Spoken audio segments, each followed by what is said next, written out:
The Book of Daniel, chapter 1.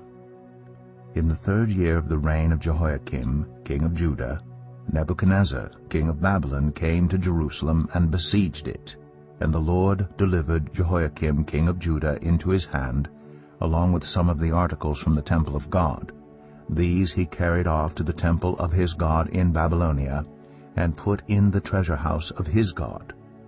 Then the king ordered Ashpenaz, chief of his court officials, to bring into the king's service some of the Israelites from the royal family and the nobility, young men without any physical defect, handsome, showing aptitude for every kind of learning, well-informed, quick to understand, and qualified to serve in the king's palace. He was to teach them the language and literature of the Babylonians. The king assigned them a daily amount of food and wine from the king's table.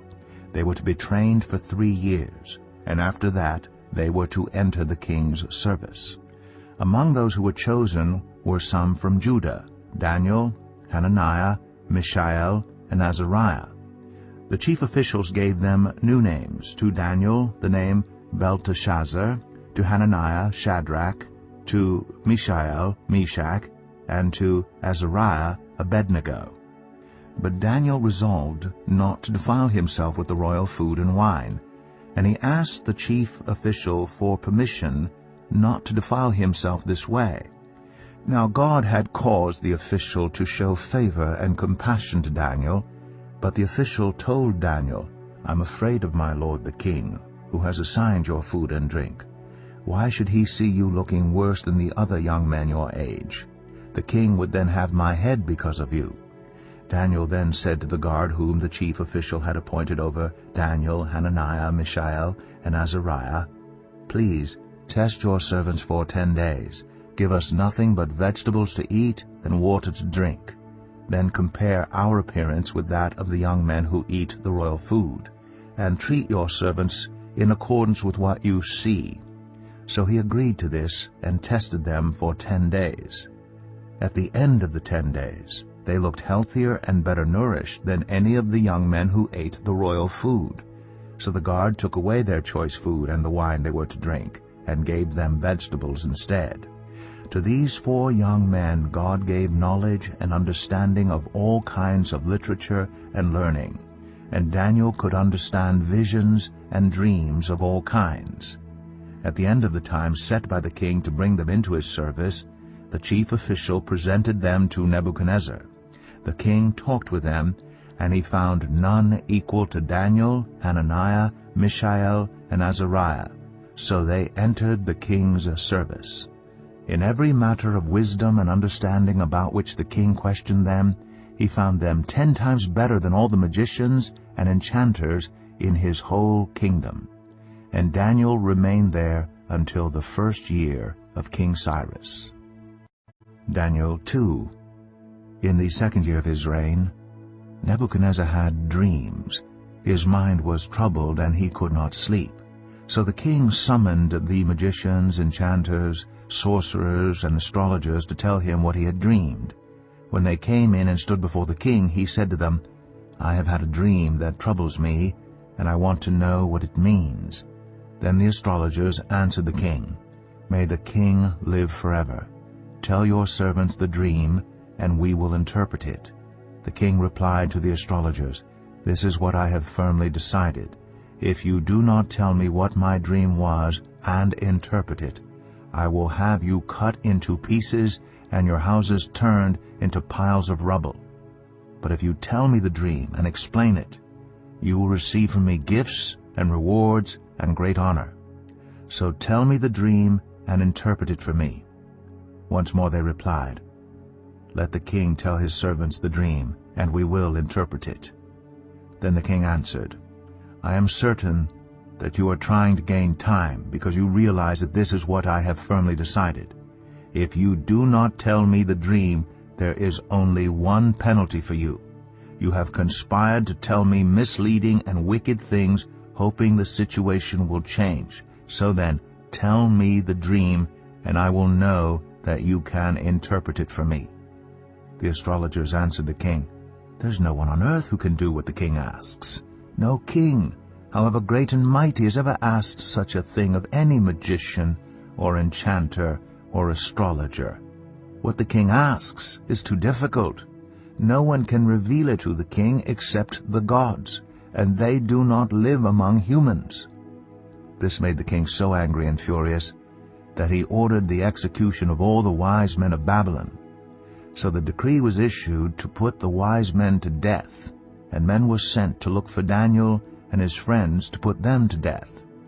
When Arioch, the commander of the king's guard, had gone out to put to death the wise men of Babylon, Daniel spoke to him with wisdom and tact. He asked the king's officer, "Why did the king issue such a harsh decree?" Arioch then explained the matter to Daniel. At this, Daniel went in to the king and asked for time, so that he might interpret the dream for him. Then Daniel returned to his house and explained the matter to his friends Hananiah, Mishael, and Azariah. He urged them to plead for mercy from the God of heaven concerning this mystery, so that he and his friends might not be executed with the rest of the wise men of Babylon. During the night the mystery was revealed to Daniel in a vision. Then Daniel praised the God of heaven and said, "Praise be to the name of God forever and ever. Wisdom and power are his. He changes times and seasons. He deposes kings and raises up others. He gives wisdom to the wise and knowledge to the discerning. He reveals deep and hidden things. He knows what lies in darkness, and light dwells with him. I thank and praise you, God of my ancestors. You have given me wisdom and power. You have made known to me what we asked of you. You have made known to us the dream of the king." Then Daniel went to Arioch, whom the king had appointed to execute the wise men of Babylon, and said to him, "Do not execute the wise men of Babylon. Take me to the king, and I will interpret his dream for him." Arioch took Daniel to the king at once and said, "I have found a man among the exiles from Judah who can tell the king what his dream means." The king asked Daniel, also called Belteshazzar, "Are you able to tell me what I saw in my dream and interpret it?" Daniel replied, "No wise man, enchanter, magician, or diviner can explain to the king the mystery he has asked about. But there is a God in heaven who reveals mysteries. He has shown King Nebuchadnezzar what will happen in days to come. Your dream and the visions that passed through your mind as you were lying in bed are these. As your majesty was lying there, your mind turned to things to come, and the revealer of mysteries showed you what is going to happen. As for me, this mystery has been revealed to me not because I have greater wisdom than anyone else alive, but so that your majesty may know the interpretation, and that you may understand what went through your mind. Your majesty looked, and there before you stood a large statue, an enormous, dazzling statue, awesome in appearance. The head of the statue was made of pure gold, its chest and arms of silver, its belly and thighs of bronze, its legs of iron, its feet partly of iron and partly of baked clay. While you were watching, a rock was cut out, but not by human hands. It struck the statue on its feet of iron and clay and smashed them. Then the iron, the clay, the bronze, the silver, and the gold were all broken to pieces and became like chaff on a threshing floor in the summer. The wind swept them away without leaving a trace, but the rock that struck the statue became a huge mountain and filled the whole earth. This was the dream, and now we will interpret it to the king. Your Majesty, you are the King of kings. The God of heaven has given you dominion and power and might and glory. In your hands he has placed all mankind, and the beasts of the field and the birds in the sky. Wherever they live, he has made you ruler over them all. You are that head of gold. After you another kingdom will arise, inferior to yours. Next a third kingdom, one of bronze, will rule over the whole earth. Finally there will be a fourth kingdom, strong as iron. For iron breaks and smashes everything.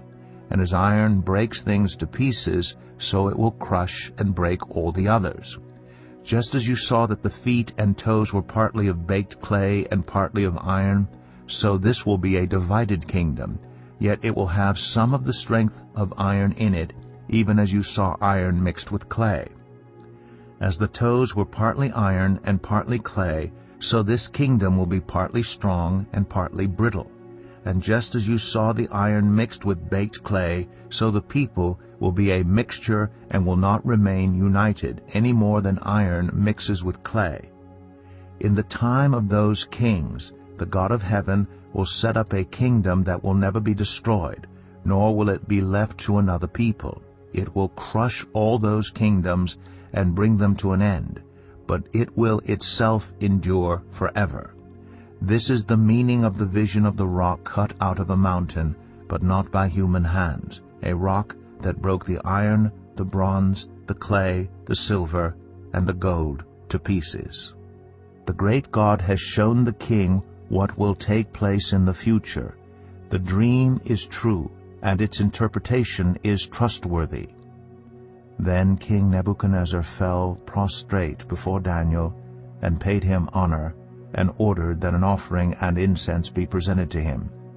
The king said to Daniel, "Surely your God is the God of gods and the Lord of kings, and a revealer of mysteries, for you were able to reveal this mystery." Then the king placed Daniel in a high position and lavished many gifts on him. He made him ruler over the entire province of Babylon and placed him in charge of all its wise men. Moreover, at Daniel's request, the king appointed Shadrach, Meshach, and Abednego administrators over the province of Babylon, while Daniel himself remained at the royal court. Daniel 3.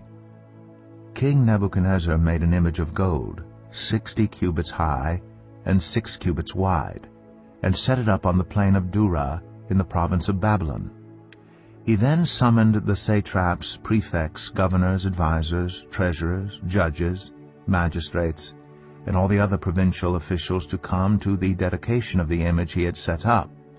So the satraps, prefects, governors, advisors, treasurers, judges, magistrates, and all the other provincial officials assembled for the dedication of the image that King Nebuchadnezzar had set up, and they stood before it.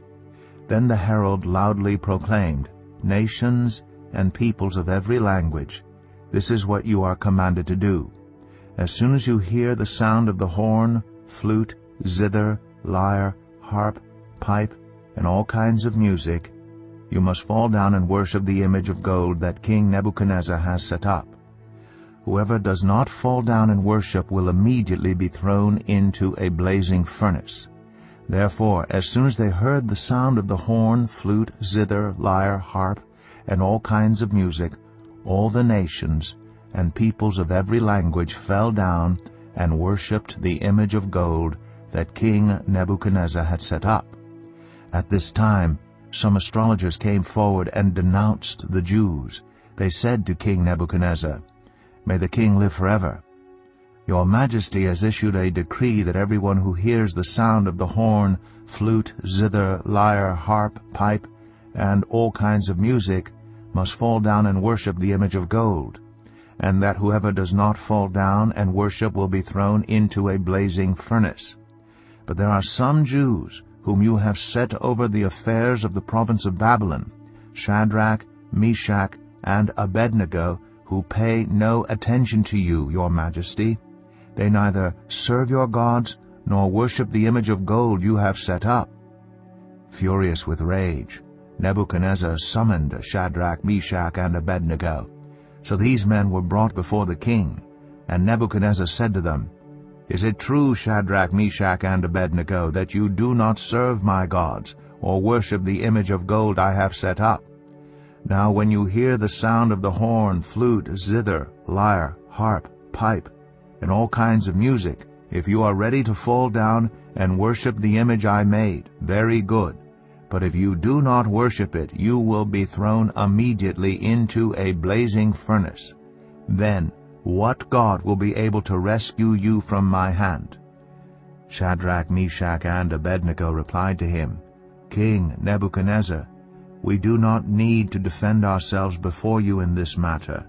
If we are thrown into the blazing furnace, the God we serve is able to deliver us from it, and he will deliver us from your majesty's hand. But even if he does not, we want you to know, your majesty, that we will not serve your gods or worship the image of gold you have set up." Then Nebuchadnezzar was furious with Shadrach, Meshach, and Abednego, and his attitude toward them changed. He ordered the furnace heated 7 times hotter than usual and commanded some of the strongest soldiers in his army to tie up Shadrach, Meshach, and Abednego and throw them into the blazing furnace. So these men, wearing their robes, trousers, turbans, and other clothes, were bound and thrown into the blazing furnace. The king's command was so urgent, and the furnace so hot, that the flames of the fire killed the soldiers who took up Shadrach, Meshach, and Abednego, and these 3 men, firmly tied, fell into the blazing furnace. Then King Nebuchadnezzar leaped to his feet in amazement and asked his advisers, "Weren't there 3 men that we tied up and threw into the fire?" They replied, "Certainly, your majesty." He said, "Look, I see 4 men walking around in the fire, unbound and unharmed, and the 4th looks like a son of the gods." Nebuchadnezzar then approached the opening of the blazing furnace and shouted, "Shadrach, Meshach, and Abednego, servants of the Most High God, come out, come here." So Shadrach, Meshach, and Abednego came out of the fire, and the satraps, prefects, governors, and royal advisers crowded around them. They saw that the fire had not harmed their bodies, nor was a hair of their heads singed. Their robes were not scorched, and there was no smell of fire on them. Then Nebuchadnezzar said, "Praise be to the God of Shadrach, Meshach, and Abednego, who has sent his angel and rescued his servants. They trusted in him and defied the king's command and were willing to give up their lives rather than serve or worship any god except their own God.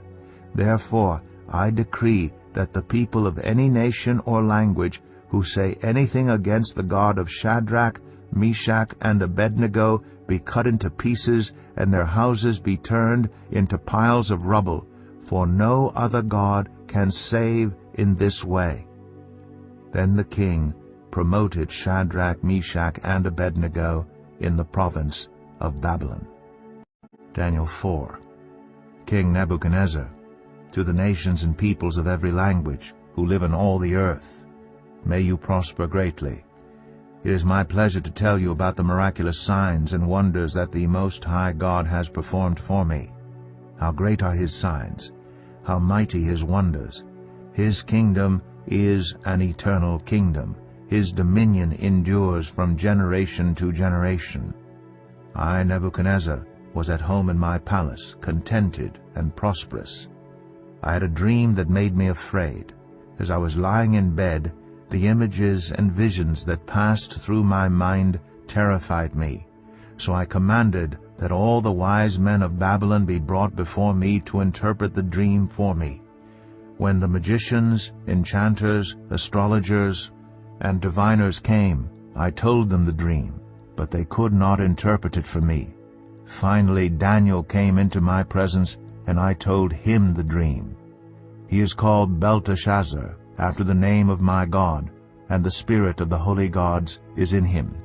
I said, "Belteshazzar, chief of the magicians, I know that the spirit of the holy gods is in you, and no mystery is too difficult for you. Here is my dream, interpret it for me.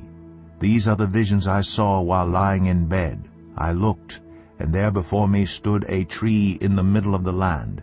Its height was enormous. The tree grew large and strong, and its top touched the sky. It was visible to the ends of the earth. Its leaves were beautiful, its fruit abundant, and on it was food for all. Under it the wild animals found shelter, and the birds lived in its branches. From it every creature was fed. In the visions I saw while lying in bed, I looked, and there before me was a Holy One, a messenger coming down from heaven. He called in a loud voice, "Cut down the tree, and trim off its branches, strip off its leaves, and scatter its fruit. Let the animals flee from under it, and the birds from its branches. But let the stump and its roots, bound with iron and bronze, remain in the ground, in the grass of the field.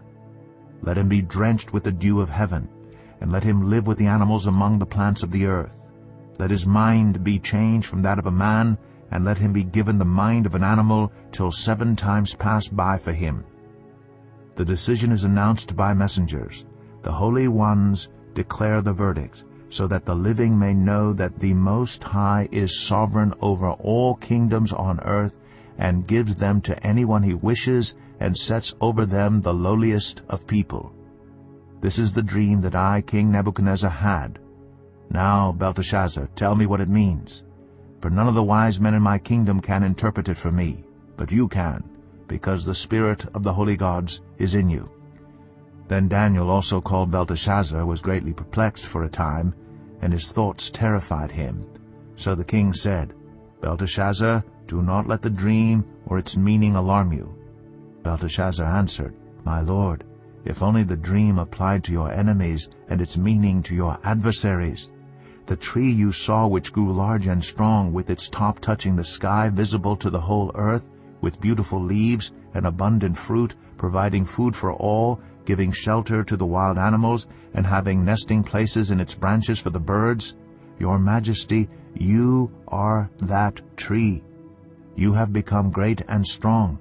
Your greatness has grown until it reaches the sky, and your dominion extends to distant parts of the earth. Your majesty saw a holy one, a messenger, coming down from heaven and saying, 'Cut down the tree and destroy it, but leave the stump, bound with iron and bronze, in the grass of the field, while its roots remain in the ground. Let him be drenched with the dew of heaven. Let him live with the wild animals until 7 times pass by for him.'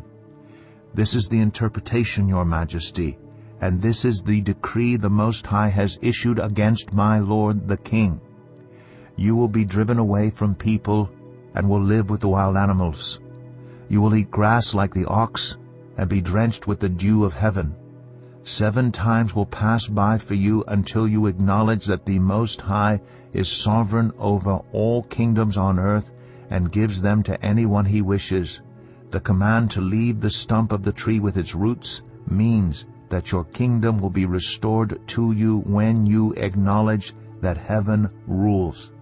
Therefore, your majesty, be pleased to accept my advice. Renounce your sins by doing what is right, and your wickedness by being kind to the oppressed. It may be that then your prosperity will continue." All this happened to King Nebuchadnezzar. 12 months later, as the king was walking on the roof of the royal palace of Babylon, he said, "Is not this the great Babylon I have built as the royal residence by my mighty power and for the glory of my majesty?" Even as the words were on his lips, a voice came from heaven, "This is what is decreed for you, King Nebuchadnezzar. Your royal authority has been taken from you. You will be driven away from people and will live with the wild animals. You will eat grass like the ox. 7 times will pass by for you until you acknowledge that the Most High is sovereign over all kingdoms on earth, and gives them to anyone he wishes." Immediately, what had been said about Nebuchadnezzar was fulfilled. He was driven away from people and ate grass like the ox. His body was drenched with the dew of heaven until his hair grew like the feathers of an eagle, and his nails like the claws of a bird. At the end of that time, I, Nebuchadnezzar, raised my eyes toward heaven, and my sanity was restored. Then I praised the Most High. I honored and glorified him who lives forever. His dominion is an eternal dominion. His kingdom endures from generation to generation. All the peoples of the earth are regarded as nothing. He does as he pleases with the powers of heaven and the peoples of the earth. no one can hold back his hand or say to him, "What have you done?" At the same time that my sanity was restored, my honor and splendor were returned to me for the glory of my kingdom. My advisers and nobles sought me out, and I was restored to my throne and became even greater than before. Now I, Nebuchadnezzar, praise and exalt and glorify the King of heaven, because everything he does is right, and all his ways are just, and those who walk in pride he is able to humble. Daniel 5. King Belshazzar gave a great banquet for 1,000 of his nobles and drank wine with them.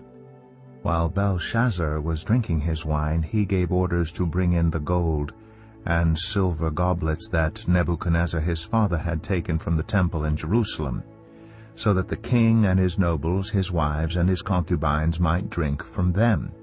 So they brought in the gold goblets that had been taken from the temple of God in Jerusalem, and the king and his nobles, his wives, and his concubines drank from them. As they drank the wine, they praised the gods of gold and silver, of bronze, iron, wood, and stone. Suddenly the fingers of a human hand appeared and wrote on the plaster of the wall near the lampstand in the royal palace. The king watched the hand as it wrote. His face turned pale, and he was so frightened that his legs became weak and his knees were knocking. The king summoned the enchanters, astrologers, and diviners. Then he said to these wise men of Babylon, "Whoever reads this writing and tells me what it means will be clothed in purple and have a gold chain placed around his neck, and he will be made the third highest ruler in the kingdom." Then all the king's wise men came in, but they could not read the writing or tell the king what it meant. So King Belshazzar became even more terrified, and his face grew more pale. His nobles were baffled. The queen, hearing the voices of the king and his nobles, came into the banquet hall. "May the king live forever," she said. "Don't be alarmed. Don't look so pale. There is a man in your kingdom who has the spirit of the holy gods in him. In the time of your father he was found to have insight and intelligence and wisdom like that of the gods. Your father, King Nebuchadnezzar, appointed him chief of the magicians, enchanters, astrologers, and diviners. He did this because Daniel, whom the king called Belteshazzar, was found to have a keen mind and knowledge and understanding, and also the ability to interpret dreams, explain riddles, and solve difficult problems. Call for Daniel, and he will tell you what the writing means." So Daniel was brought before the king, and the king said to him, "Are you Daniel, one of the exiles my father the king brought from Judah? I have heard that the spirit of the gods is in you, and that you have insight, intelligence, and outstanding wisdom. The wise men and enchanters were brought before me to read this writing and tell me what it means, but they could not explain it. Now I have heard that you are able to give interpretations and to solve difficult problems. If you can read this writing and tell me what it means, you will be clothed in purple and have a gold chain placed around your neck, and you will be made the third highest ruler in the kingdom." Then Daniel answered the king, "You may keep your gifts for yourself and give your rewards to someone else. Nevertheless, I will read the writing for the king and tell him what it means. Your Majesty, the Most High God, gave your father Nebuchadnezzar sovereignty and greatness and glory and splendor. Because of the high position he gave him, all the nations and peoples of every language dreaded and feared him. Those the king wanted to put to death, he put to death. Those he wanted to spare, he spared. Those he wanted to promote, he promoted. And those he wanted to humble, he humbled. But when his heart became arrogant and hardened with pride, he was deposed from his royal throne and stripped of his glory. He was driven away from people and given the mind of an animal. He lived with the wild donkeys and ate grass like the ox, and his body was drenched with the dew of heaven until he acknowledged that the Most High God is sovereign over all kingdoms on earth and sets over them any one he wishes. But you, Belshazzar, his son, have not humbled yourself, though you knew all this. Instead, You have set yourself up against the Lord of heaven. You had the goblets from his temple brought to you, and you and your nobles, your wives and your concubines drank wine from them. You praised the gods of silver and gold, of bronze, iron, wood, and stone, which cannot see or hear or understand. But you did not honor the God who holds in his hand your life and all your ways. Therefore he sent the hand that wrote the inscription. This is the inscription that was written: Mene, Mene, Tekel, Parsin. Here's what these words mean. Mene, God has numbered the days of your reign and brought it to an end. Tekel, you have been weighed on the scales and found wanting. Perez, your kingdom is divided and given to the Medes and Persians. Then at Belshazzar's command, Daniel was clothed in purple. A gold chain was placed around his neck, and he was proclaimed the third highest ruler in the kingdom. That very night Belshazzar, king of the Babylonians, was slain, and Darius the Mede took over the kingdom at the age of 62. Daniel 6. It pleased Darius to appoint 120 satraps to rule throughout the kingdom, with 3 administrators over them, one of whom was Daniel. The satraps were made accountable to them so that the king might not suffer loss.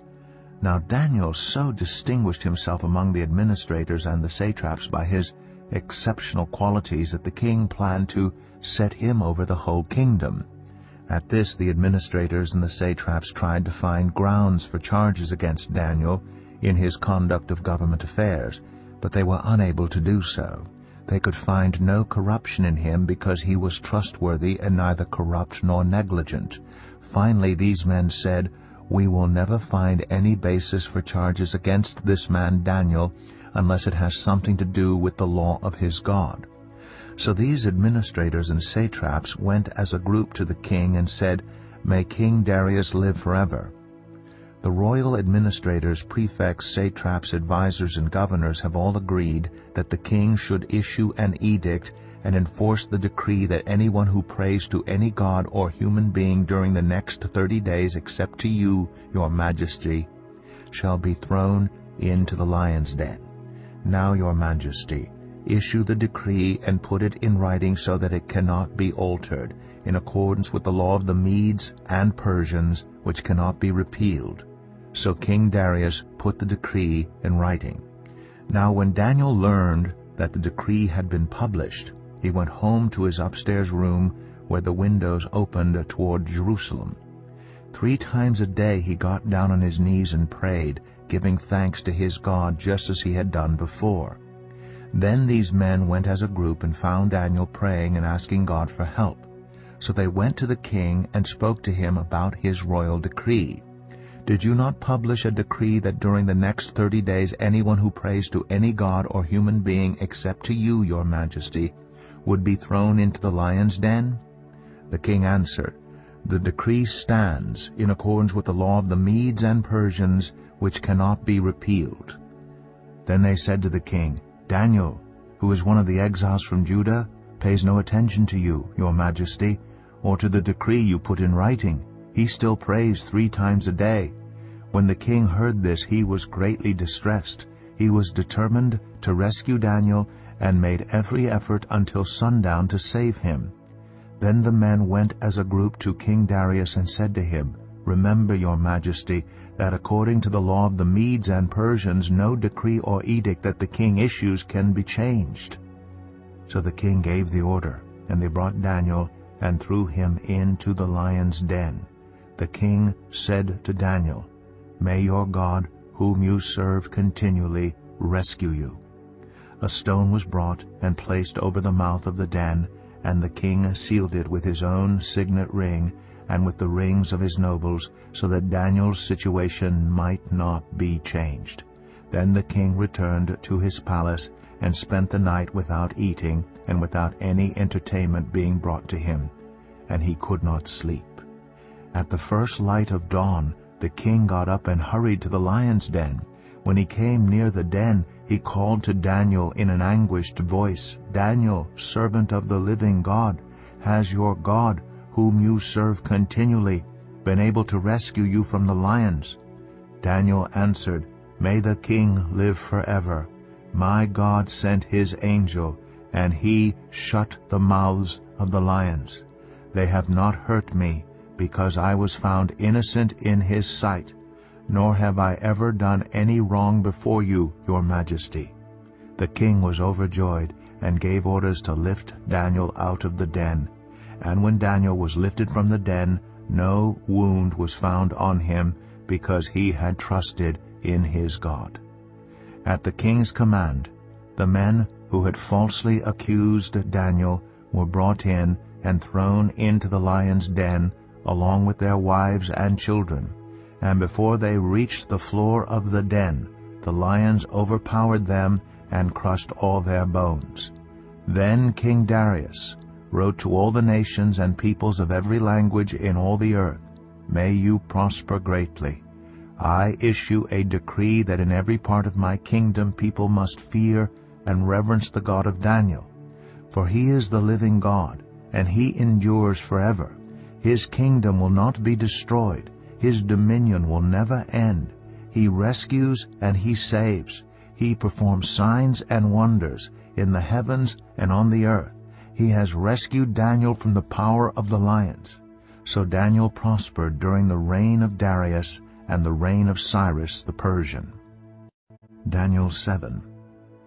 In the first year of Belshazzar, king of Babylon, Daniel had a dream, and visions passed through his mind as he was lying in bed. He wrote down the substance of his dream. Daniel said, "In my vision at night I looked, and there before me were the 4 winds of heaven, churning up the great sea. 4 great beasts, each different from the others, came up out of the sea. The first was like a lion, and it had the wings of an eagle. I watched until its wings were torn off, and it was lifted from the ground so that it stood on 2 feet like a human being, and the mind of a human was given to it. And there before me was a second beast, which looked like a bear. It was raised up on one of its sides, and it had 3 ribs in its mouth between its teeth. It was told, 'Get up and eat your fill of flesh.' After that I looked, and there before me was another beast, one that looked like a leopard, and on its back it had 4 wings like those of a bird. This beast had 4 heads, and it was given authority to rule. After that, in my vision at night I looked, and there before me was a 4th beast, terrifying and frightening and very powerful. It had large iron teeth. It crushed and devoured its victims and trampled underfoot whatever was left. It was different from all the former beasts, and it had 10 horns. While I was thinking about the horns, there before me was another horn, a little one, which came up among them, and 3 of the first horns were uprooted before it. This horn had eyes like the eyes of a human being, and a mouth that spoke boastfully. As I looked, thrones were set in place, and the Ancient of Days took his seat. His clothing was as white as snow. The hair of his head was white like wool. His throne was flaming with fire, and its wheels were all ablaze.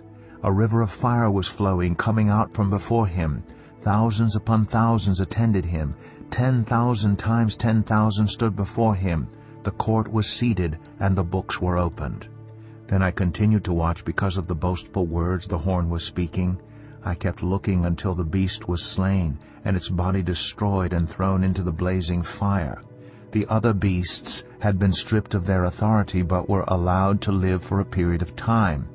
In my vision at night I looked, and there before me was one like a son of man, coming with the clouds of heaven. He approached the Ancient of Days and was led into his presence. He was given authority, glory, and sovereign power. All nations and peoples of every language worshipped him.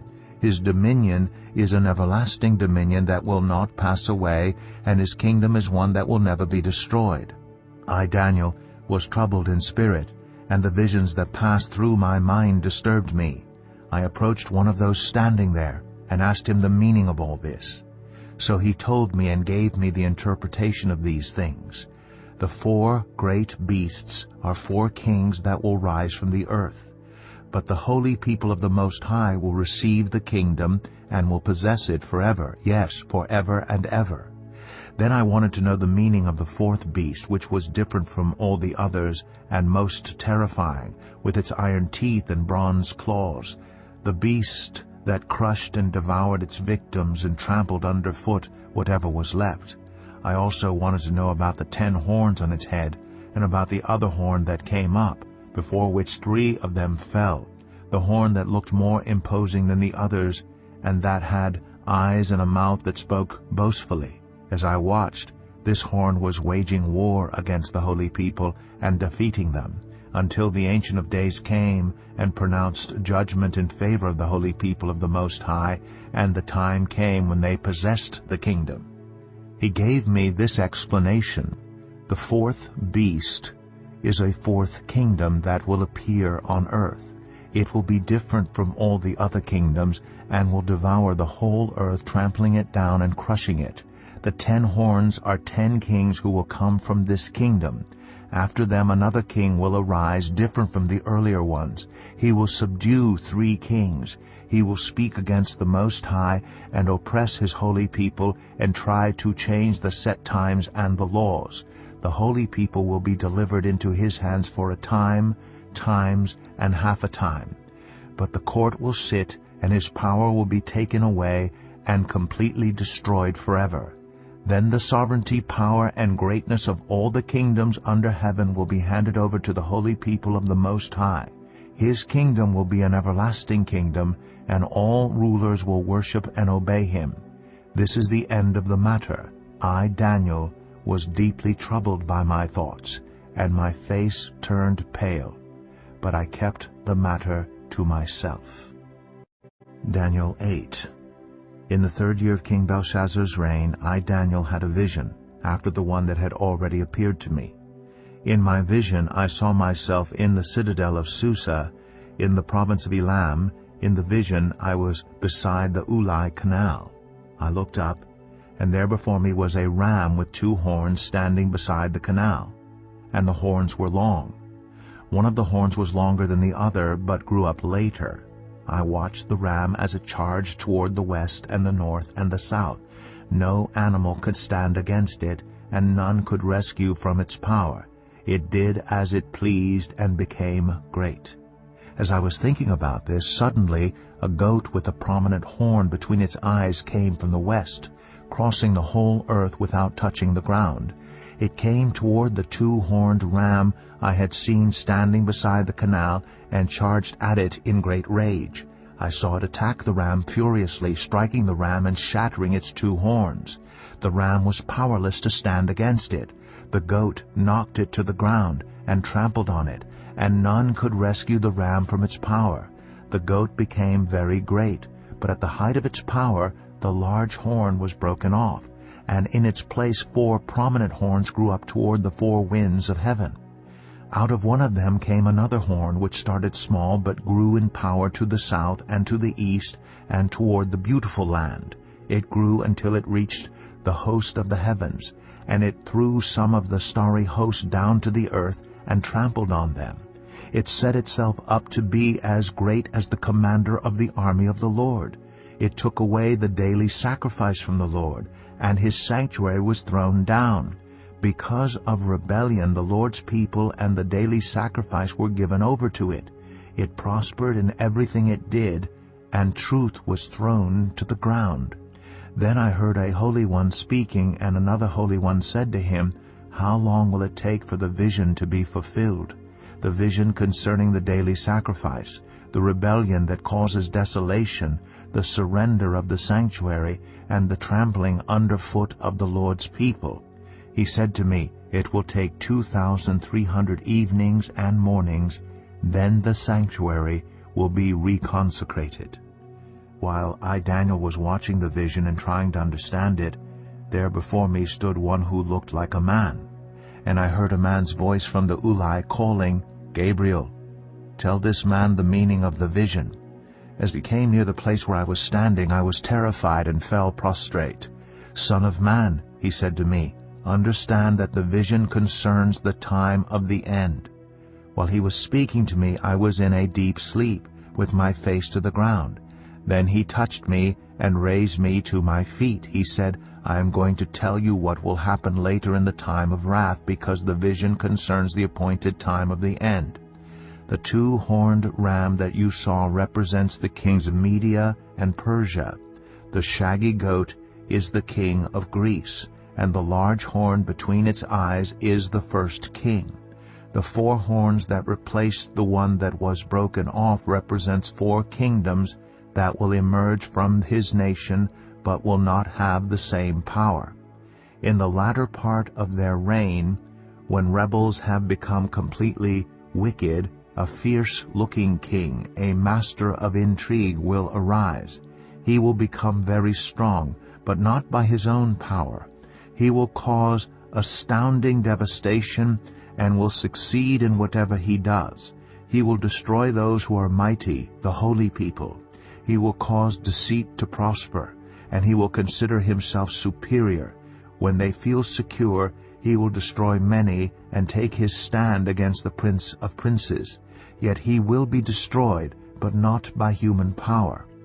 The vision of the evenings and mornings that has been given you is true, but seal up the vision, for it concerns the distant future. I, Daniel, was worn out. I lay exhausted for several days. Then I got up and went about the king's business. I was appalled by the vision. It was beyond understanding. Daniel 9. In the first year of Darius, son of Xerxes, a Mede by descent, who was made ruler over the Babylonian kingdom, in the first year of his reign, I, Daniel, understood from the Scriptures, according to the word of the Lord given to Jeremiah the prophet, that the desolation of Jerusalem would last 70 years. So I turned to the Lord God and pleaded with him in prayer and petition, in fasting, and in sackcloth and ashes.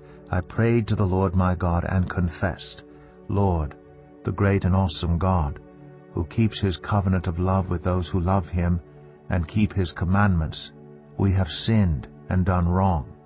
We have been wicked and have rebelled. We have turned away from your commands and laws. We have not listened to your servants the prophets, who spoke in your name to our kings, our princes, and our ancestors, and to all the people of the land. Lord, you are righteous, but this day we are covered with shame. The people of Judah and the inhabitants of Jerusalem and all Israel, both near and far, in all the countries where you have scattered us because of our unfaithfulness to you. We and our kings, our princes, and our ancestors are covered with shame, Lord, because we have sinned against you. The Lord our God is merciful and forgiving, even though we have rebelled against him. We have not obeyed the Lord our God or kept the laws he gave us through his servants the prophets. All Israel has transgressed your law and turned away, refusing to obey you. Therefore the curses and sworn judgments written in the law of Moses, the servant of God, have been poured out on us because we have sinned against you. You have fulfilled the word spoken against us and against our rulers by bringing on us great disaster. Under the whole heaven nothing has ever been done like what has been done to Jerusalem. Just as it is written in the law of Moses, all this disaster has come on us, yet we have not sought the favor of the Lord our God by turning from our sins and giving attention to your truth. The Lord did not hesitate to bring the disaster on us, for the Lord our God is righteous in everything he does, yet we have not obeyed him. Now, Lord our God, who brought your people out of Egypt with a mighty hand, and who made for yourself a name that endures to this day, we have sinned, we have done wrong. Lord, in keeping with all your righteous acts, turn away your anger and your wrath from Jerusalem, your city, your holy hill. Our sins and the iniquities of our ancestors have made Jerusalem and your people an object of scorn to all those around us. Now, our God, hear the prayers and petitions of your servant. For your sake, Lord, look with favor on your desolate sanctuary. Give ear, our God, and hear. Open your eyes and see. the desolation of the city that bears your name. We do not make requests of you because we are righteous, but because of your great mercy. Lord, listen. Lord, forgive. Lord, hear and act. For your sake, my God, do not delay, because your city and your people bear your name. While I was speaking and praying, confessing my sin and the sin of my people Israel, and making my request to the Lord my God for his holy hill, while I was still in prayer, Gabriel, the man I had seen in the earlier vision, came to me in swift flight about the time of the evening sacrifice. He instructed me and said to me, Daniel, I have now come to give you insight and understanding. As soon as you began to pray, a word went out, which I have come to tell you, for you are highly esteemed. Therefore consider the word and understand the vision. 77s are decreed for your people and your holy city to finish transgression, to put an end to sin, to atone for wickedness, to bring in everlasting righteousness, to seal up vision and prophecy, and to anoint the most holy place. Know and understand this.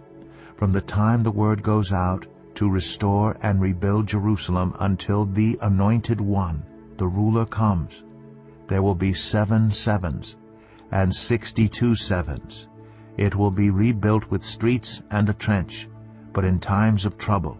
After the 62 sevens, the Anointed One will be put to death and will have nothing. The people of the ruler who will come will destroy the city and the sanctuary. The end will come like a flood. War will continue until the end, and desolations have been decreed. He will confirm a covenant with many for 1 7. In the middle of the 7, he will put an end to sacrifice and offering. And at the temple he will set up an abomination that causes desolation until the end that is decreed is poured out on him. Daniel 10. In the 3rd year of Cyrus, king of Persia, a revelation was given to Daniel, who was called Belteshazzar. Its message was true, and it concerned a great war. The understanding of the message came to him in a vision. At that time I, Daniel, mourned for 3 weeks. I ate no choice food, no meat or wine touched my lips, and I used no lotions at all until the 3 weeks were over. On the 24th day of the 1st month, as I was standing on the bank of the great river the Tigris, I looked up, and there before me was a man dressed in linen, with a belt of fine gold from Uphaz around his waist. His body was like topaz, his face like lightning, his eyes like flaming torches, his arms and legs like the gleam of burnished bronze, and his voice like the sound of a multitude. I, Daniel, was the only one who saw the vision. Those who were with me did not see it, but such terror overwhelmed them that they fled and hid themselves. So I was left alone, gazing at this great vision. I had no strength left. My face turned deathly pale, and I was helpless. Then I heard him speaking, and as I listened to him, I fell into a deep sleep, my face to the ground. A hand touched me and set me trembling on my hands and knees. He said, Daniel, you who are highly esteemed, consider carefully the words I'm about to speak to you, and stand up, for I have now been sent to you. And when he said this to me, I stood up trembling. Then he continued, Do not be afraid, Daniel. Since the first day that you set your mind to gain understanding and to humble yourself before your God, your words were heard, and I have come in response to them. But the prince of the Persian kingdom resisted me 21 days. Then Michael, one of the chief princes, came to help me, because I was detained there with the king of Persia. Now I have come to explain to you what will happen to your people in the future, for the vision concerns a time yet to come. While he was saying this to me, I bowed with my face toward the ground and was speechless. Then one who looked like a man touched my lips, and I opened my mouth and began to speak. I said to the one standing before me, I am overcome with anguish because of the vision, my Lord, and I feel very weak. How can I, your servant, talk with you, my Lord? My strength is gone, and I can hardly breathe. Again the one who looked like a man touched me and gave me strength. "Do not be afraid, you who are highly esteemed," he said. "Peace, be strong now, be strong." When he spoke to me, I was strengthened and said, "Speak, my Lord, since you have given me strength." So he said, "Do you know why I have come to you? Soon I will return to fight against the prince of Persia, and when I go, the prince of Greece will come. But first I will tell you what is written in the book of truth. No one supports me against them except Michael, your prince." Daniel 11. And in the first year of Darius the Mede, I took my stand to support and protect him. Now then, I tell you the truth. 3 more kings will arise in Persia, and then a 4th, who will be far richer than all the others. When he has gained power by his wealth, he will stir up everyone against the kingdom of Greece. Then a mighty king will arise, who will rule with great power and do as he pleases. After he has arisen, his empire will be broken up and parceled out toward the 4 winds of heaven. It will not go to his descendants, nor will it have the power he exercised, because his empire will be uprooted and given to others. The king of the south will become strong, but one of his commanders will become even stronger than he and will rule his own kingdom with great power. After some years they will become allies.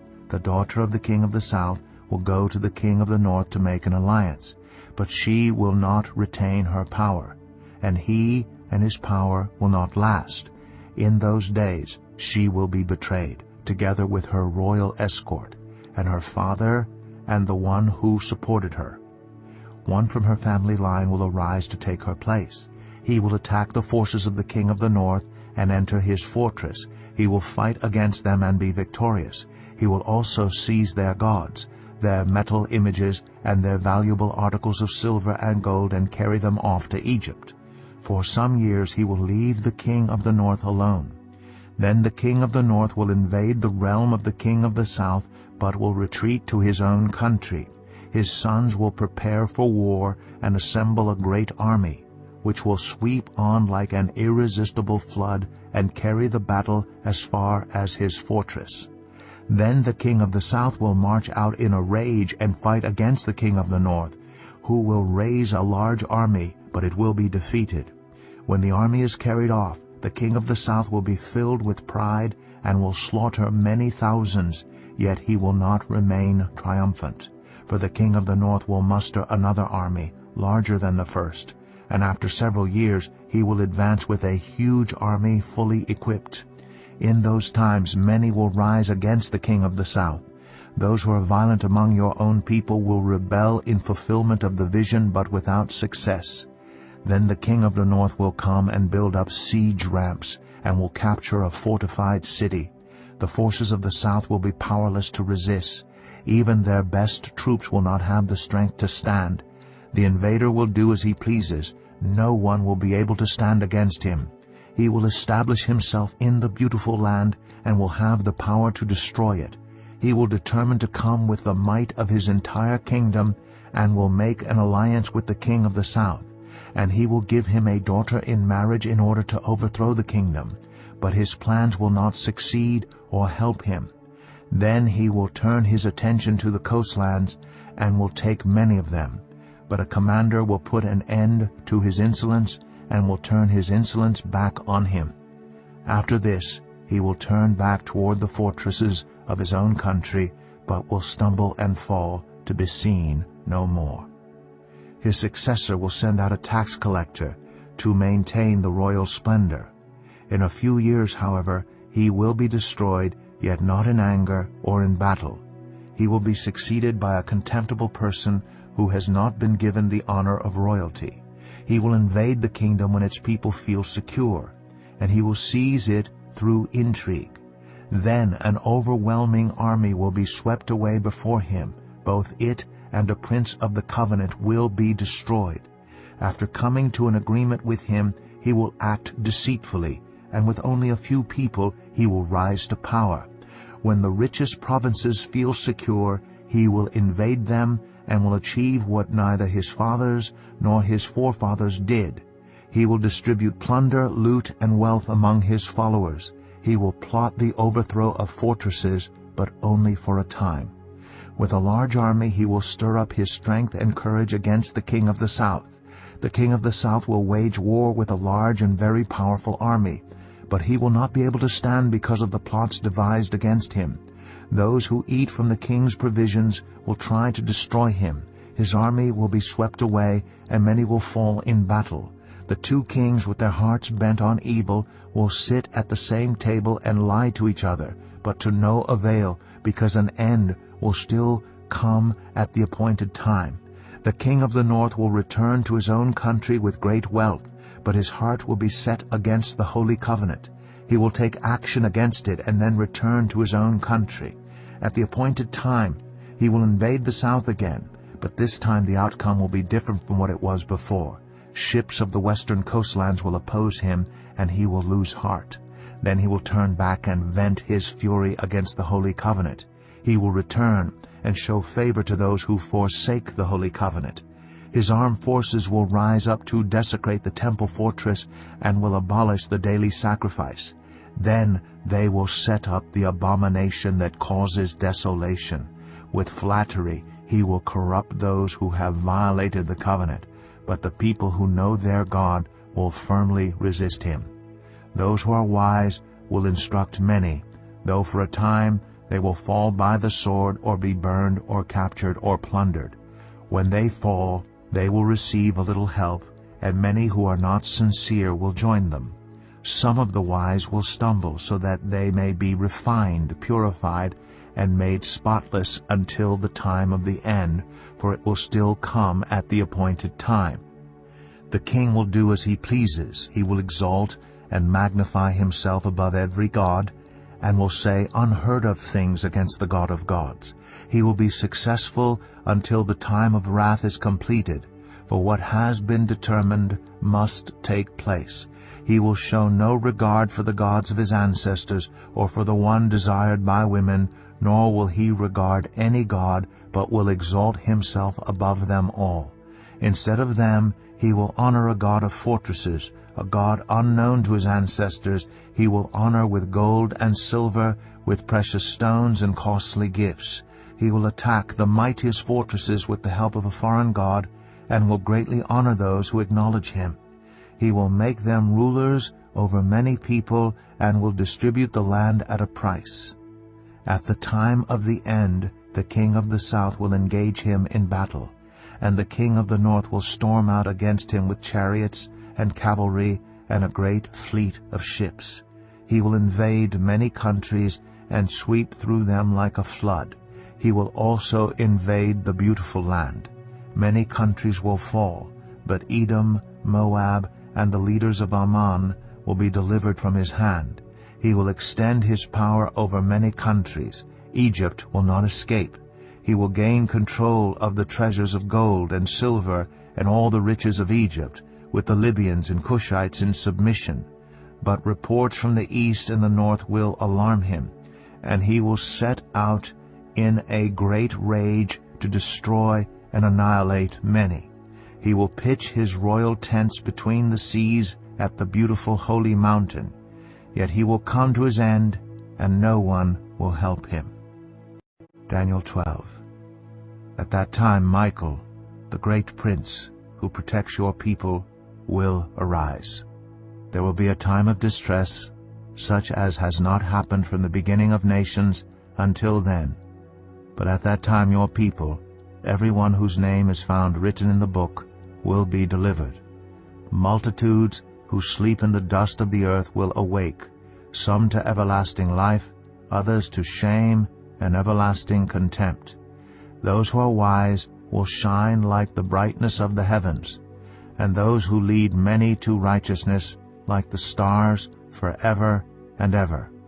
But you, Daniel, roll up and seal the words of the scroll until the time of the end. Many will go here and there to increase knowledge. Then I, Daniel, looked, and there before me stood two others, one on this bank of the river, and one on the opposite bank. One of them said to the man clothed in linen, who was above the waters of the river, "How long will it be before these astonishing things are fulfilled. The man clothed in linen, who was above the waters of the river, lifted his right hand and his left hand toward heaven, and I heard him swear by him who lives forever, saying, It will be for a time, times, and half a time. When the power of the holy people has been finally broken, all these things will be completed. I heard, but I did not understand. So I asked, My Lord, what will the outcome of all this be? He replied, Go your way, Daniel, because the words are rolled up and sealed until the time of the end. Many will be purified, made spotless, and refined, but the wicked will continue to be wicked. None of the wicked will understand, but those who are wise will understand. From the time that the daily sacrifice is abolished, and the abomination that causes desolation is set up, there will be 1,290 days. Blessed is the one who waits for and reaches the end of the 1,335 days. As for you, go your way till the end. You will rest, and then at the end of the days you will rise to receive your allotted inheritance.